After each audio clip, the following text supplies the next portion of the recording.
What's up, guys? This is Jeremy from the Podcasters of the Universe, and I just wanted to show you the Curse of the Three Terrors figures from Super 7.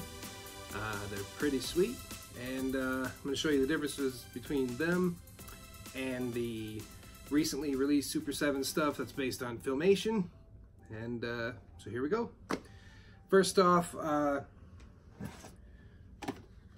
get them in the package like this. It's pretty old school looking. It's even got some art on the back. Check that out. With some figures on there. And the waist twisting action and whatnot. So the cartoon was actually made by Super 7, and it featured Alan Oppenheimer, who did Skeletor's voice on there again. He reprised his role. And so they had 3 new characters, which were the Terror Wolf, Terror Jaguar, and Terror Bat. And the Bat I already have open. This guy right here.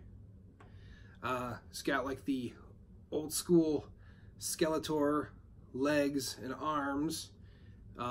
Body's pretty generic. But they all have new heads, and they all have new armor, and they all have new weapons. They still have the twisty function, so that's still rocking. And the thing is, with these, they have, you can see in there a little bit, they have the rubber band type in there. It's actually a thinner rubber band than the vintage. So these ones are these are pretty good. They're pretty tight, but there's also a possessed Skeletor figure, which is this guy right here. This one's actually glow in the dark, but he's kind of like a mummy. And his legs are actually like really kind of loose. It's like, come on, man, this ain't even vintage. So the Skeletor, he's basically got, I mean, you would think it's almost an old school Skeletor head, but even back here, you can't really see, but there's like a sculpt for like wrapping, like dressing. And then it goes around his body. Like I said, he glows in the dark. So he's pretty cool. I like him a lot. Head's really, really loose. Doesn't like, you can't shake it loose, but I mean, compared to old school rubber, he's got like a pretty hard head. So he's all like new sculpt. But I already showed you the Bat. He's pretty cool, that like green color, plus look at that cool face. I'm gonna say cool a lot because they are cool.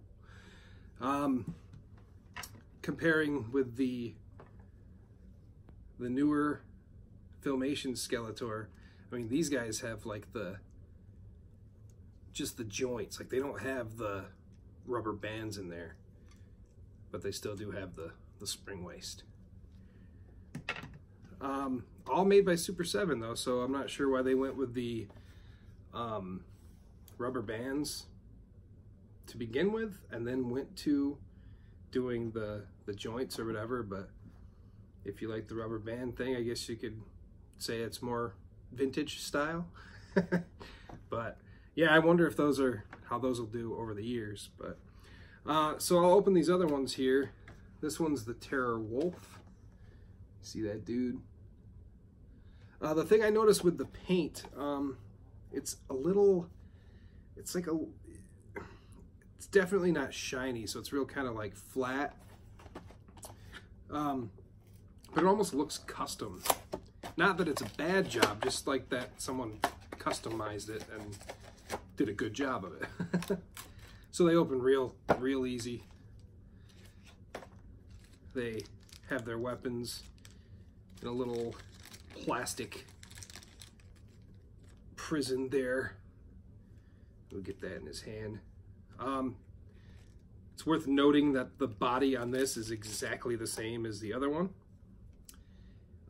Really the only difference is the face and the armor, and of course the paint. But so he's kind of cool. I dig him, the gray body, and the armor is actually nice and malleable, as they say. Like the front piece here is hard enough to where it's not gonna like flop or anything, but like the harness piece here is still pretty rubbery, kind of like the vintage.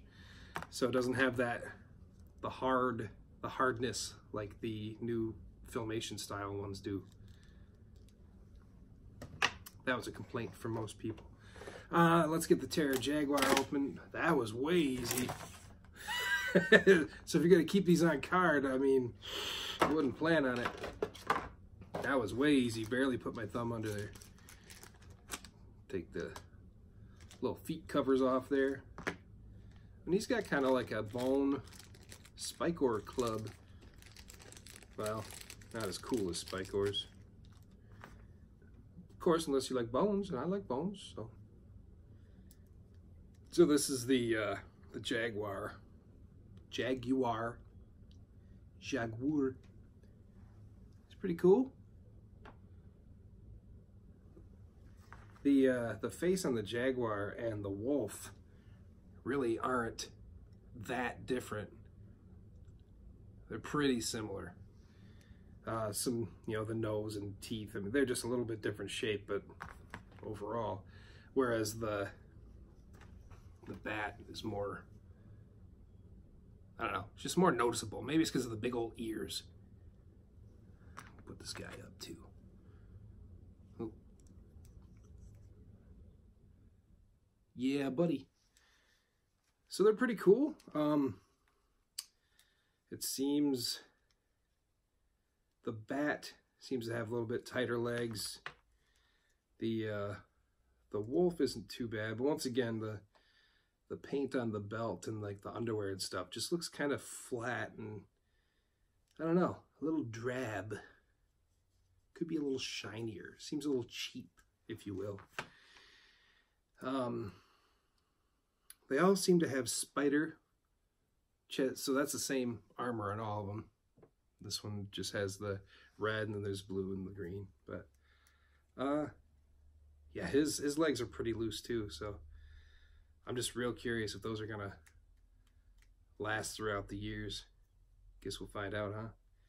But regardless, they are made very much, now see his head's squishy, very much in the vintage style, and they fit really awesome with the vintage looks, or the vintage figures, their look does. So, pretty cool. I think right now, I don't know how many they have left, but I know Super 7 right now has them for like 20 bucks a piece. So, get you some. Get you some.